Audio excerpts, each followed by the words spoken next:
राधे राधे। मेरे प्यारे भाइयों बहनों माताओं व बंधुओं, संस्कार की बातें चैनल में आपका स्वागत है। बंधुओं, आज मैं अपनी वीडियो में आपको अनंत चतुर्दशी की व्रत कथा सुनाने जा रही हूँ। बंधुओं, अनंत चतुर्दशी भादो मास के शुक्ल पक्ष की चतुर्दशी तिथि को मनाई जाती है।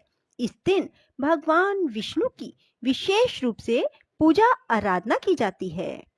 जो मनुष्य भी अनंत चतुर्दशी का व्रत करते हैं और व्रत कथा को सुनते हैं, भगवान विष्णु उनके सभी मनोरथ शीघ्र अतिशीघ्र पूर्ण कर देते हैं। बंधुओं, पूर्ण विश्वास सच्ची श्रद्धा के साथ ही अनंत चतुर्दशी का व्रत करें और कथा सुने। बंधुओं, यदि आपने YouTube चैनल संस्कार की बातें अब तक सब्सक्राइब नहीं किया तो जरूर करें और बेल आइकन दबाना ना भूलें, ताकि आपको हमारी आने वाली सभी वीडियोस की जानकारी सबसे पहले हो सके। बंधुओं, कथा को पूरी सुने। सुनने के बाद कथा का पूर्ण फल प्राप्त करने के लिए कमेंट बॉक्स में राधे राधे अवश्य लिखें। बोलो विष्णु भगवान की जय हो। प्राचीन काल में सुमंत नाम का एक नेक तपस्वी ब्राह्मण था। उसकी पत्नी का नाम दीक्षा था। उसकी एक परम सुंदरी, धर्मपरायण तथा ज्योतिर्मयी कन्या थी, जिसका नाम सुशीला था। सुशीला जब बड़ी हुई तो उसकी माता दीक्षा की मृत्यु हो गई। पत्नी के मरने के बाद सुमंत ने कर्कशा नाम की स्त्री से दूसरा विवाह कर लिया। सुशीला का विवाह ब्राह्मण सुमंत ने कौंडिन्य ऋषि के साथ कर दिया। विदाई में कुछ देने की बात पर कर्कशा ने दामाद को कुछ ईंटें और पत्थरों के टुकड़े बांध कर दे दिए। कौंडिन्य ऋषि दुखी हो अपनी पत्नी को लेकर अपने आश्रम की ओर चल दिए, परंतु रास्ते में ही रात हो गई।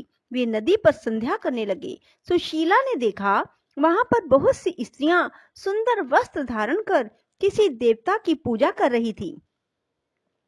सुशीला के पूछने पर उन्होंने विधि पूर्वक अनंत व्रत की महत्ता बताई। सुशीला ने वही उस व्रत का अनुष्ठान किया और 14 गांठों वाला डोरा हाथों में बांधकर ऋषि कौंडिन्य के पास आ गई। कौंडिन्य ने सुशीला से डोरे के बारे में पूछा तो उसने सारी बात बता दी। उन्होंने डोरे को तोड़कर अग्नि में डाल दिया। इससे भगवान अनंत जी का अपमान हुआ।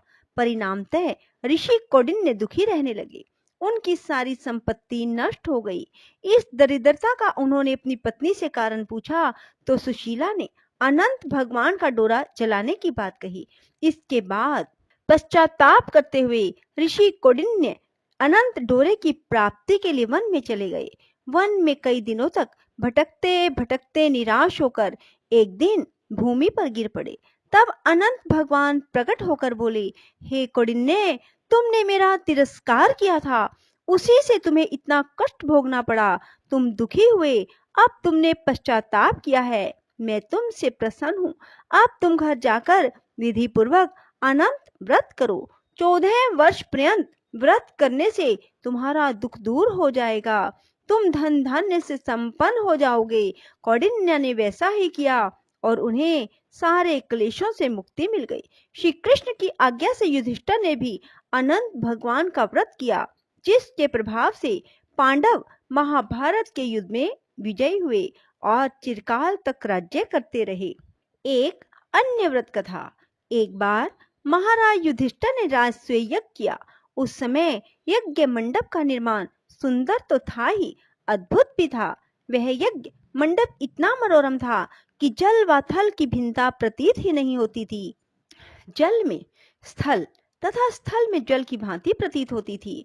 बहुत सावधानी करने पर भी बहुत से व्यक्ति उस अद्भुत मंडप में धोखा खा चुके थे। एक बार कहीं से टहलते टहलते दुर्योधन भी उस यज्ञ मंडप में आ गया और एक तालाब को स्थल समझकर उसमें गिर गया। द्रौपदी ने यह देखकर अंधों की संतान अंधी कहकर उनका उपहास किया। इससे दुर्योधन चिढ़ गया। यह बात उसके हृदय में बाण के समान लगी। उसके मन में द्वेष उत्पन्न हो गया और उसने पांडवों से बदला लेने की ठान ली। उसके मस्तिष्क में उस अपमान का बदला लेने के लिए विचार उपजने लगे। उसने बदला लेने के लिए पांडवों को द्यूत क्रीड़ा में हराकर उस अपमान का बदला लेने की सोची। उसने पांडवों को जुए में पराजित कर दिया। पराजित होने पर प्रतिज्ञा अनुसार पांडवों को 12 वर्ष के लिए वनवास भोगना पड़ा। वन में रहते हुए पांडव अनेक कष्ट सहते रहे। एक दिन भगवान कृष्ण जब मिलने आए तब युधिष्ठिर ने उनसे अपना दुख कहा और दुख दूर करने का उपाय पूछा। तब श्री कृष्ण ने कहा, हे युधिष्ठिर, तुम विधि पूर्वक अनंत भगवान का व्रत करो। इससे तुम्हारा सारा संकट दूर हो जाएगा और तुम्हारा खोया हुआ राज्य पुनः प्राप्त हो जाएगा। इसलिए बंधुओं, अनंत भगवान का व्रत करने से मनुष्य के सभी दुख दूर हो जाते हैं। अनंत भगवान की पूजा करें और अनंत सुख की प्राप्ति करें। बोलो अनंत भगवान की जय, विष्णु भगवान की जय। राधे राधे, जय श्री कृष्णा। बंधुओं, यदि आपको हमारी वीडियो पसंद आए तो इसे लाइक करने के साथ साथ शेयर अवश्य करना। धन्यवाद।